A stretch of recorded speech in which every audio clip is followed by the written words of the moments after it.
Drill sergeant, recruiter, White House, there's a whole lot of broadening assignments. All right, welcome back to the channel. My name is Sergeant French, and on today's episode, I'm going to be telling you about some broadening assignments in the United States Army.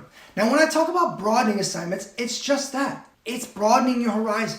It's getting you away from your MOS-specific skill and putting you into helping and assisting the United States military. So in today's episode, I'm not going to be able to talk about all of them. There's well over 20. But today, I'm going to talk about some of the biggest broadening assignments, and we're going to talk about them right now. First one we'll talk about, Drill Sergeant School. I love my pumpkin patch. I miss my hat. Yeah, I miss that hat. And the first thing I'm going to talk about is the United States Army Drill Sergeant Academy. He said it! Now this school is going to teach you how to turn a civilian into the total soldier concept, and it's going to bring you back to all those basic training skills. Now during the COVID times, 2.5 weeks of the 9-week course is officially DO. You're going to be doing distance learning and doing that prior to stepping on scene at the academy. The last 6.5 weeks of the Drill Sergeant School will be on site. Now the United States Army Drill Sergeant Academy, he said it, is located in one place and one place only, in Fort Jackson, South Carolina. Now after you graduated, you can go to a multitude of BCTs or AITs. Currently, there's only 5 Army basic training locations throughout the United States. That's Fort Benning, Fort Jackson, Fort Sill, Fort Knox, and Lost in the Woods, Fort Leonard Wood. Now, if you get assigned as an AIT drill sergeant by your branch, you can go to almost any base in the United States where there's an AIT. That's a lot. Most likely, though, you're going to go to your AIT. Now, on to some everyday expectations as a drill sergeant. You're going to have long hours. You're going to have long days. You're going to have long weeks. You're going to have long months. I'm just tired thinking about it. Because remember, you're going to be up before they get up. You're going to wake them up. You're going to put them to bed before you go to bed. So every minute of their day, they see you. So you got to realize that these days are all the time. We don't have weekends off. There's not a lot of leave. So for a drill sergeant, it's immensely stressful because you're dealing with not only 200, 300, 400 soldiers, you're dealing with that stress on a daily basis from sunup to sundown, every single day. But don't let that overshadow the fact that it's the most rewarding job I've ever had, bar none. It is so rewarding to watch you develop, lead, and grow the future of the United States military and see them go from a civilian to a leader is a powerful thing. And I absolutely miss it, and I loved every single second of it. Now, a couple of tips for preparing to go to the United States Army Drill Sergeant Academy. He said it! My guy. Study. Study the top 3. Study them right now. Position of attention, rest positions at the hole, and the hand salute. Study them now, and be able to spit them verbatim. Next, start working on your PRT. Get on the stand and start yelling out your commands. Get your command voice going and start getting in front of formation and marching your squad, your team, anything. Do it now.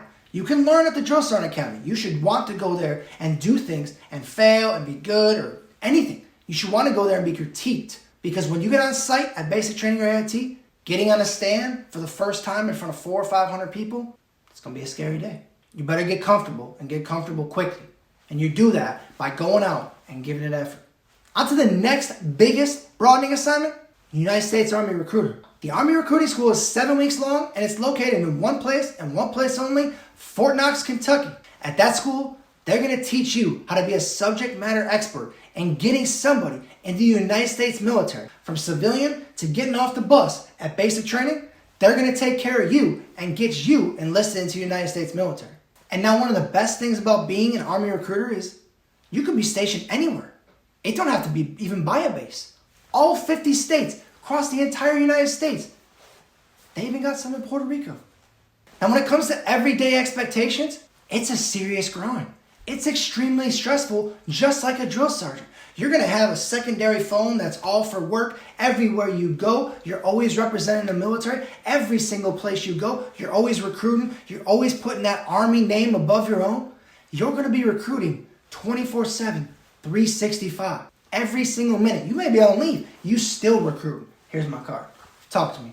You like this uniform? I know, it looks nice. I appreciate you. You trying to join? Always recruiting. one of the most rewarding positions in the United States military.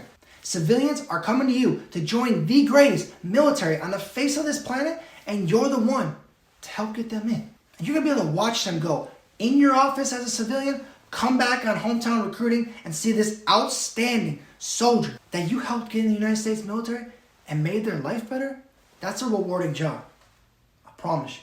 Now, when it comes to preparation for the Army Recruiting School, here's a couple tips from me. Study the regs. Study what can get you in the military. Study what can't get you in the military. Start planning how you're going to attack having a bigger area of influence and impact outside your desk. Because they're not just going to all walk into your office. Where are you going to go recruiting? How are you going to do it different than this recruiter over here and this recruiter over here? What makes you different? Because I'm telling you, it's an extremely competitive job and it's also extremely difficult. What makes you different? And one more thing, work on your PT. Don't lose track of your PT. One of the best things you can do is a future soldier program to get these soldiers in. And if you're working out with them and you're showing them that they can keep up with you or they're getting better with you, these are huge to having that influence to getting them to join the United States Army. Now, on to some other notable broadening assignments. Let me tell you a few. White House Communications Agency, WACA. There's a ton of spots there for almost all MOSs to go use as a broadening assignment. There, you're going to be able to either travel with the president, work in the Pentagon, all of these locations, and they'll even work towards you getting your top secret clearance. There's even the Inspector General, where that has a multitude of MOS positions for all broadening assignments, where you can be a part of any installations, IG. And the last one, they even got a US Army parachute team. That's a broadening assignment. Check it out. Now, for any of these assignments that I'm telling you on this video, you need to hit up your Army HRC branch manager. If you don't know where to find that, go ahead and search on the webpage armyhrc.mil, and you'll be able to go into there and check your CMF and see who your branch manager is, be able to hit them up on email, and see what's available to you. Maybe you can volunteer. A broadening assignment in the United States military is going to separate you from your peers immensely at your ability to do something outside of your comfort zone, outside of your MOS. This is something that's going to show you your work capacity. It's going to show you just how hard you can work, just how much you can get done, and just what you're capable of. These are schools that are going to challenge you. But I'm telling you, with every challenge comes rewards. And when it comes time to have that first look for E7, you're going to be this much far ahead of your peers. And today, we talked about broadening assignments, and that's the drill.